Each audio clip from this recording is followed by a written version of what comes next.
ప్రజలతో ఉన్న అనుబంధాన్ని అత్యంత సామాన్యమైన ప్రజలతో, అది గౌలిగూడ గల్లీ కావచ్చు, లేకపోతే రామ్నగర్ బస్తీ కావచ్చు, వారు మహారాజ్గంజ్ మొట్టమొదటిసారి శాసనసభ్యులుగా పోటీ చేసినప్పటి నుంచి మొదలు పెడితే వారు సికింద్రాబాద్ పార్లమెంట్ సభ్యులుగా, కేంద్ర రైల్వే శాఖ మంత్రిగా, అర్బన్ డెవలప్మెంట్ మినిస్టర్గా, హిమాచల్ ప్రదేశ్ గవర్నర్గా, ఈనాడు హర్యానా అత్యంత కీలకమైన రాష్ట్రానికి గవర్నర్గా, వారు గౌలిగూడ గల్లీ నుంచి హర్యానా గవర్నర్గా సుదీర్ఘమైన ప్రయాణంలో ఎన్నో హోదాలను, రాజకీయంగా ఎన్నో ఒడిదుడుకులను చూశారు. కానీ ఏ రోజు కూడా వారు ప్రజలతో సంబంధాలను కోల్పోలేదు. వారు కేంద్ర మంత్రిగా ఉన్నప్పుడు కూడా ఢిల్లీకు పార్లమెంట్ సందర్భంలో వెళ్ళిన 2-3 రోజుల కంటే ఎక్కువ అక్కడ ఉండేవాడు కాదు. శుక్రవారం వస్తే మళ్ళీ హైదరాబాద్కే వచ్చి చిన్న షాప్, లోకల్ కార్పొరేటర్ కూడా ప్రారంభోత్సవానికి రావడానికి వెనక ముందు చేస్తే పెద్దలు దత్తాత్రేయ గారు వచ్చి చిన్న గల్లీలలో పాండప్ప కూడా పేదవాడు ప్రారంభించుకుంటున్నంటే దత్తాత్రేయ గారు వచ్చి ప్రారంభించేవాళ్ళు. ఇదే నాకు వారితో ఉన్న 40 సంవత్సరాల అనుబంధంలో 40 సంవత్సరాల నుంచి దత్తాత్రేయ గారిని చాలా దగ్గరగా నేను వారిని చూస్తున్నా. ఇంతకుముందు రాణి రుద్రమ గారు చెప్పినట్టు దత్తాత్రేయ గారి కుటుంబంతో, పెద్దలు కిషన్ రెడ్డి గారి కుటుంబంతో నాకు చాలా సన్నిహిత సంబంధాలు ఉన్నాయి. అది అందరికీ తెలుసు. నేను మొన్న నీతి ఆయోగ్లో పాల్గొన్నప్పుడు ప్రధానమంత్రి గారితో మధ్యాహ్నం భోజన వేదిక మీద కూర్చున్నప్పుడు వారు చంద్రబాబు నాయుడు గారిని చూపించి ఆప్కే సాథీ ఇద్దరే అని అంటే నేను చెప్పా, నేను స్కూల్ మీ దగ్గర చదువుకున్నా, కాలేజ్ ఆయన దగ్గర చదువుకున్నా, ఇప్పుడు ఉద్యోగం రాహుల్ గాంధీ గారి దగ్గర చేస్తున్నా.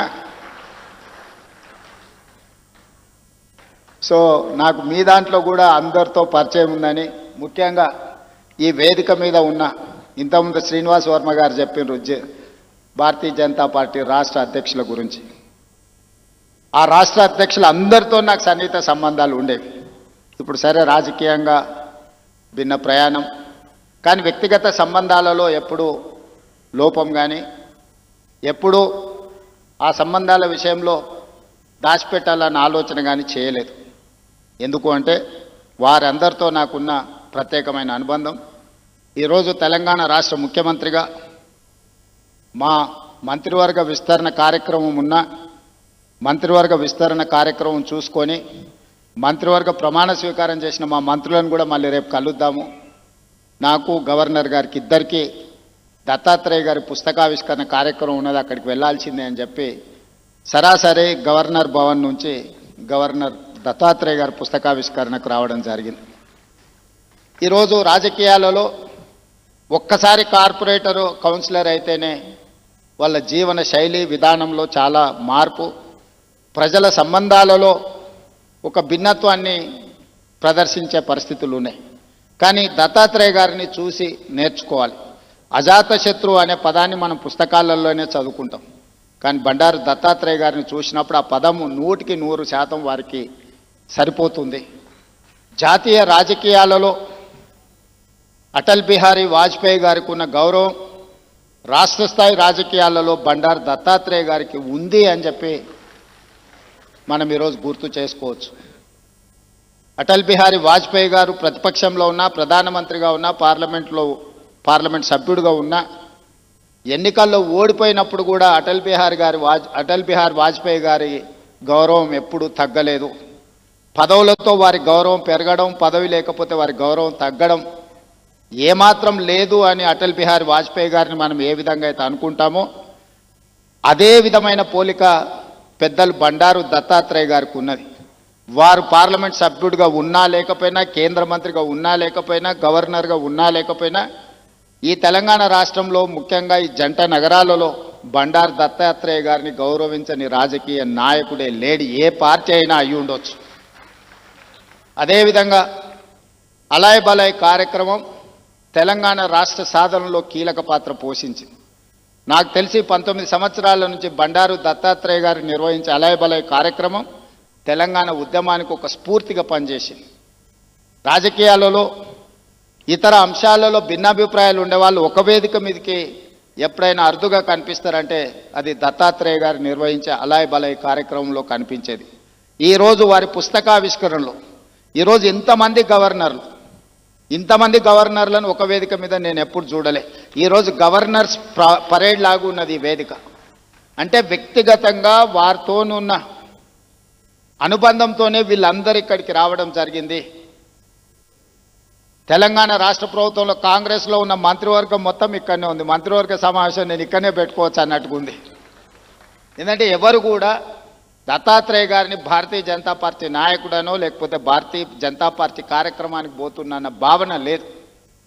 ఒక మర్యాద కలిగిన రాజకీయ నాయకుడి కార్యక్రమానికి వెళ్తున్నామని చెప్పి ఈరోజు అందరి వేదిక మీద కనిపించడం జరిగింది. ఏది ఏమైనా వారి ఆత్మకథను, వారి జీవన శైలిని, విధానాన్ని నూతనంగా రాజకీయాలలోకి రావాలనుకున్న వాళ్ళు పరిశీలించవలసిన అవసరం ఉన్నది. నేర్చుకోవాల్సింది చాలా ఉన్నది. మేమందరం, నేనైతే మొదటి నుంచి వారిని దగ్గరగా గమనిస్తున్నా.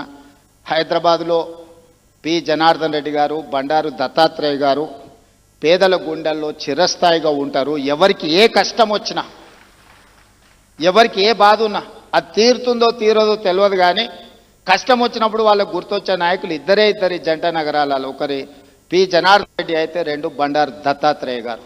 మేము వెళ్ళి చెప్పుకోవచ్చు, మేము కలవచ్చు, మేము ఎప్పుడు వెళ్ళినా నాయకుడు కలుస్తాడు, మా సమస్య వింటాడు, అధికారులకు ఫోన్ చేస్తాడు. ఇంకొక విషయం కూడా తెలియాలి, ఈ కాలంలో ఒక్క లెటర్ మీద సంతకం పెట్టి ఇవ్వాలి అంటే నాయకులు భయపడే పరిస్థితులు. కానీ ఆనాడు దత్తాత్రేయ గారు వందలాది లెటర్లు తిరుపతి దర్శనానికి సంతకాలు పెట్టి మా అందరికి ఇచ్చేటోడు. ఎప్పుడు మా దగ్గర పుస్తకాలు ఎలాగూ ఉండేటి. దత్తాత్రేయ గారు ఎంపీగా సంతకం పెట్టి రైల్వే రిజర్వేషన్ కూడా, ఇప్పుడంటే విమానాలు వచ్చినాయి, కార్లు వచ్చినాయి, ఒకప్పుడు రైల్వే రిజర్వేషన్ అనేది కూడా చాలా ముఖ్యం. దత్తాత్రేయ గారు పుస్తకాల కొద్దీ ఆయన లెటరేట్స్ మీద సంతకాలు పెట్టి రైల్వే కూపన్లకు కూడా వారు సంతకాలు పెట్టి ఇచ్చేటోళ్ళు. అదేవిధంగా ఒకప్పుడు టెలిఫోన్ కనెక్షన్కి కూడా చాలా విలువ ఉండేది. గ్యాస్ సిలిండర్కి చాలా ప్రాధాన్యత ఉండేది. ఇవన్నీ కూడా వచ్చినెంబడే కార్యకర్తలకు రాసి ఇచ్చేసి అన్నీ పంచిపెట్టేసి బాధ్యత తీరినట్టుగా వివరించేవాడు బండారు దత్తాత్రేయ గారు. ఇప్పుడు వాటికి ప్రాధాన్యత లేకపోయి ఉండొచ్చు, కానీ ఆ రోజుల్లో వాటికి చాలా ప్రాధాన్యత ఉండేది. కానీ వారు ఏ రోజు కూడా కార్పొరేట్ బిజినెస్ వాళ్ళకి ఇవ్వలే, సామాన్యమైన కార్యకర్తలకు ఇచ్చేటోడు బండారు దత్తాత్రేయ గారు. లిస్టు రాసుకొని మొదటి నుంచే పార్టీలు ఎవరున్నారు, లేకపోతే ఆర్గనైజేషన్లో సంఘంలో కానీ స్వయం సేవక సంఘ కార్యకర్తలు ఎవరైనా మొదటి నుంచే సంఘాన్ని నమ్ముకొని ఉన్నవాళ్ళు ఎవరున్నారు, ఇట్లా ఒక్కరొక్కరిని వారు గుర్తుపెట్టుకొని రాసుకొని వచ్చిన కూపన్లను వాళ్లకు ఇచ్చి పిలిచి ఇచ్చేవాడు. సో ఇది ఈనాటి నాయకులు చాలామంది కొత్త తరం రాజకీయాలకు రావాలనుకున్న వాళ్ళు గుర్తుపెట్టుకొని నేర్చుకోవాల్సిన అంశము. దత్తాత్రేయ గారు ఆదర్శనీయులు. ఇది ముఖస్థుతి కోసమో వేదిక మీద పిలిచిండ్రు కాబట్టి వారిని అభినందించడానికో మాట్లాడుతున్న విషయం కాదు, వారు నికార్సుగా పాటిస్తున్న విషయము. అలాంటిది కొత్త తరం రాజకీయ నాయకులు నేర్చుకోవాలి. మేమందరం తీసుకునే నిర్ణయాలలో, మేము ప్రజలను కలిసే విధానంలో తప్పకుండా దత్తాత్రేయ గారు, పి జనార్దన్ రెడ్డి గారి స్ఫూర్తి మా నిర్ణయాలలో ఉంటుంది. ముఖ్యంగా జంట నగరాలలో ఈరోజు ఆ స్థాయికి ఎదగాల్సిన అవసరం ఉన్నది నాయకులు. ఈరోజు ఆ లోపం కొట్టొచ్చినట్టుగా జంట నగరాలలో కనిపిస్తుంది.